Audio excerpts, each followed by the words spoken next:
살짝 사후 관리에 있어서 좀 까다롭게 생각하시는 분들이 많아서 이제 국세청에서 연구개발비 세액공제 이제 사전심사 제도도 있잖아요. 하지만 여기서 사전 심사를 받는 게 무조건 좋은 것만 아니에요. 그 이유는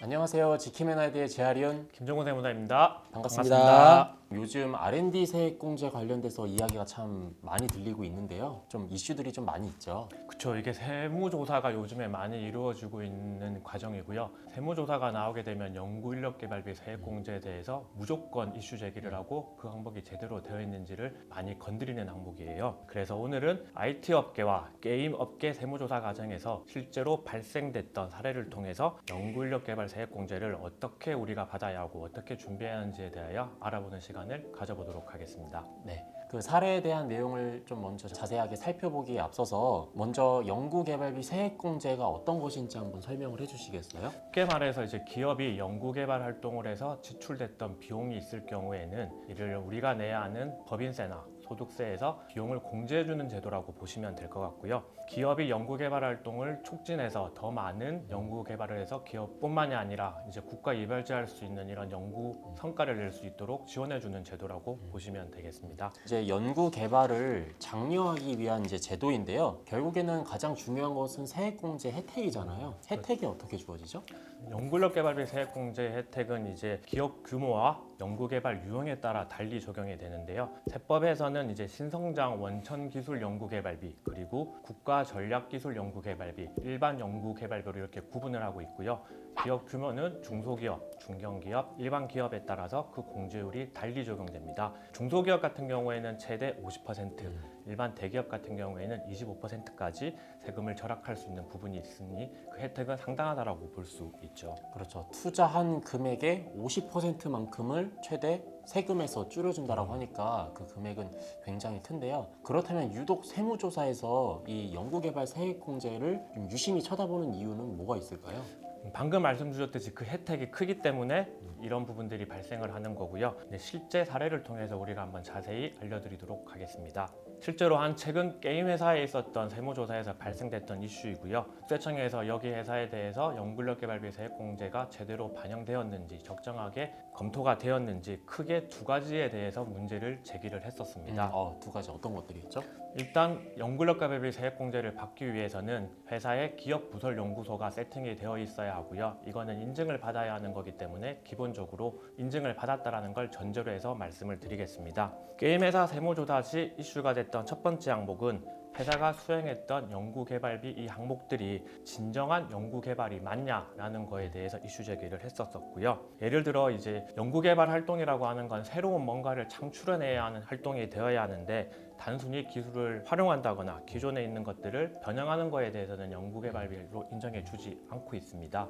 결국에는 기존의 것을 사용하는 것이 아니라 새로운 것이 만들어졌느냐 이게 이제 중요한 내용이겠네요. 맞습니다. 세법 조문에서는 과학적 또는 기술적 진전을 이루기 위한 활동을 연구개발비라고 정의하고 있습니다. 그리고 두 번째는 연구원들이 실질적으로 업무를 제대로 수행했고 업무 구분이 명확하게 되어 있냐에 대한 문제를 이슈를 제기를 했었고요.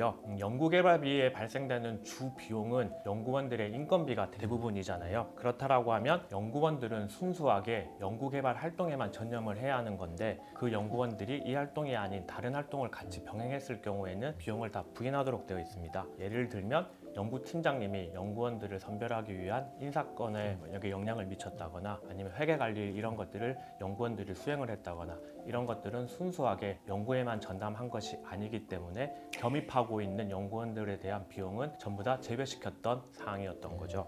그럼 실무에서 연구개발 세액공제를 받기 위해서 우리가 어떤 것을 준비를 해야 할까요? 네, 대표님들이랑 면담을 하다 보면 결국에는 이 좋은 세액공제 내용을 알고는 계신데 결국 나중에 사후관리나 이런 부분에 있어서 다시 세금을 토해내야 되는 상황이 발생될 것을 염려하셔서 선뜻 이 세액공제 자체를 받는 거에 대해서도 조금 걱정하시는 대표님들이 많이 계시잖아요. 그래서 항상 말씀드리는 게 대표님께서 실질적으로 세액공제를 받을 때 이게 내가 리스크가 없으려면은 세 가지 정도만 파악하시면 됩니다 라고 말씀을 드린데요. 그 세 가지는 먼저 새로운 것을 만들었는가, 업무 구분이 명확히 되어 있는가, 그리고 마지막으로 세 번째로 이를 뒷받침할 수 있는 증빙이 마련되어 있는가, 이 세 가지를 중점적으로 생각을 하시면 좋을 것 같습니다. 첫 번째로 새로운 것인가에 대한 내용은 아까 김세문사님께서 말씀하셨던 것처럼 기존 기술을 단순히 활용하는 것에 그치지 않고 결국 실질적으로 기술 발전이 있었는지,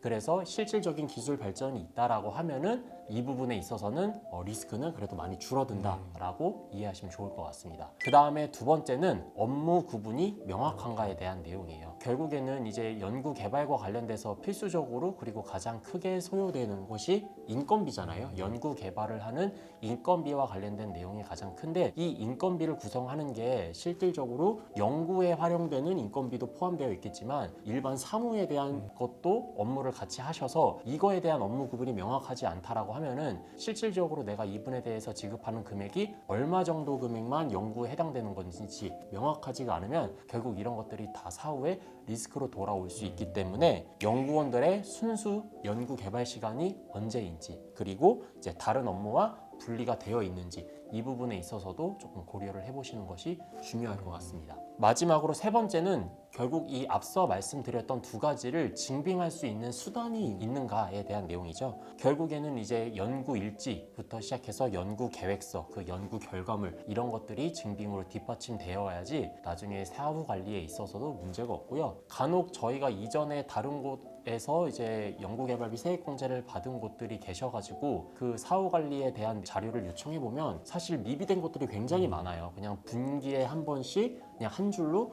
어떤 연구를 수행했다, 끝. 참 잘했어요. 정말 이렇게만 작성을 하고 계신 곳이 있는데 이런 것들은 나중에 다 리스크로 돌아올 수 있다라고 이해를 하시면 좋을 것 같습니다. 아까 말씀해 주셨던 것처럼 연구개발비 세액공제는 세무조사에 있어서 가장 많이 건드리는 주요 토픽이잖아요. 세무조사에 있어서는 어떤 것들을 가장 조금 준비를 하면 좋을까요?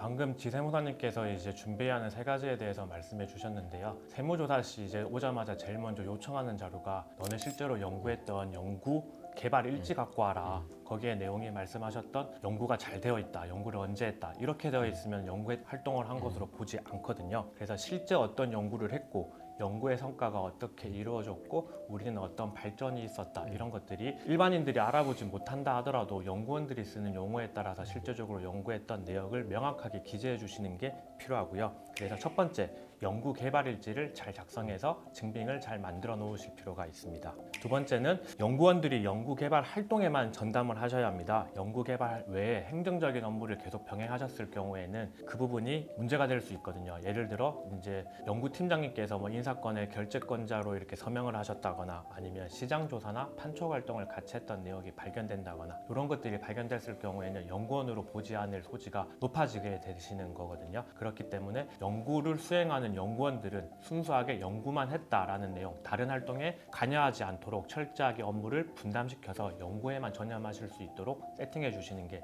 필요합니다. 그 다음에 이제 연구개발비 세액공제 관련돼서 워낙 사후 관리에 있어서 좀 까다롭게 생각하시는 분들이 많아서 이제 국세청에서 연구개발비 세액공제 이제 사전심사 제도도 있잖아요. 그렇죠. 이 사전심사 제도를 이용하시는 것도 하나의 방법이 될 수 있어요. 이거를 이용하는 이유는 우리가 이 연구개발 활동을 했는데 이게 세법에서 정하는 과학적, 기술적 진정이 있는 연구활동인지를 미리 사전에 우리가 신청을 통해서 확인하는 방법인데요. 그러면 국세청에 있는 이런 연구원들 준하는 사람들이 실제 연구활동이 맞는지 아닌지에 대해서 검토를 하고 연구개발 활동이 맞다라고 인정을 해주면 이제 국세청에서 세무조사가 나왔다 하더라도 이미 우리가 사전심사를 통해서 인정을 받았기 때문에 이런 항목들은 다 세액공제 대상이 되는 연구개발 활동으로 볼 수 있게 되는 거죠. 하지만 여기서 사전심사를 받는 게 무조건 좋은 것만 아니에요. 그 이유는 사전심사를 받지 않았던 항목 또는 사전심사를 통해서 우리가 신청해서 불승인이 났던 항목에 대해서는 세액공제 자체를 못 받게 되는 리스크가 오히려 우리가 만들게 되는 요인이 되기 때문에 이거는 한번 신중하게 고려해서 사전심사 제도를 신청해야 할 필요가 있습니다. 네, 연구개발비 세액공제는 아까 말씀드렸다시피 최대 투자한 금액의 50%만큼을 세금으로 절세를 할 수 있는 파급 효과가 큰 이제 세액공제이기 때문에 참 중요한 세액공제이지만 결국에는 이제 사후 관리에서 자유로울 수 없다 보니까 처음부터 꼼꼼하게 살펴보고 진행을 하시는 것이 중요하다고 생각이 됩니다. 특히 이제 연구 개발비의 이제 진정성과 이제 문서화가 이제 가장 중요하겠죠. 이런 준비하는 과정들이 실질적으로 회사에서 어떤 게 필요한지, 어떻게 언제 준비해야 하는지 이런 것들이 미흡할 수밖에 없거든요. 연구원들은 연구에만 전념하고 싶기 때문에 이런 것들을 도와줄 수 있는 지원센터도 구비를 하시고 어떻게 관리해야 하는지 이런 세무 대리인과 전문가의 도움을 받아서 준비하시는 게 필요할 것으로 생각이 듭니다. 네, 또 연구개발비 세액공제를 하다 보면 또 자연스럽게 특허권으로도 연결이 되고 그러기 위해서는 같이 협업할 수 있는 변리사님이나 이런 부분이 이제 세팅이 되어 있는 것도 참 중요하잖아요. 그렇기 때문에 도움을 주실 수 있는 이제 세무사님과 회계사님과 꼭 함께 하시기를 바라겠습니다. 네, 지금까지 지킴의 나이드의 재활이온 김정우 세무사였습니다. 감사합니다. 감사합니다.